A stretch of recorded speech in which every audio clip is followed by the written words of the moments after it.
Pasukan pertahanan Israel atau IDF akhirnya mulai meninggalkan koridor Netzarim di jalur Gaza. Para pasukan pendudukan itu meninggalkan Gaza sembari menangis.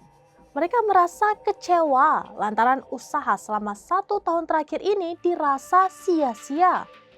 Dikutip dari Middle East Monitor via Tribunnews, pada Kamis 30 Januari 2025, hal itu disampaikan tentara Israel yang berpartisipasi dalam serangan militer di koridor Netzarim. Mereka mengaku kesulitan bertahan hidup selama berbulan-bulan akibat perang dengan Hamas. Namun awal tahun 2025 mereka harus meninggalkan Gaza yang menjadi medan perang. Tentara IDF pun menangis lantaran mereka merasa tujuan yang ditetapkan tidak tercapai seperti yang diharapkan.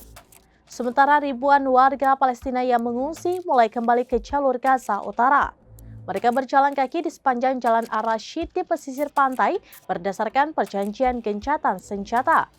Pasukan pendudukan Israel membuka koridor Netzarim yang memisahkan wilayah selatan dari Gaza dan memungkinkan kendaraan Palestina untuk melewatinya.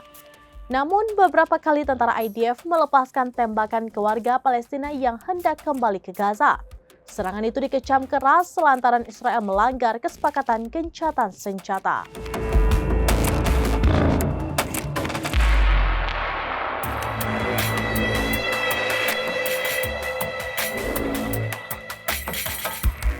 Demikian informasi terkini Syedaralun, saksikan terus beragam informasi lainnya. Jangan lupa like dan share seluruh akun serambinews.com.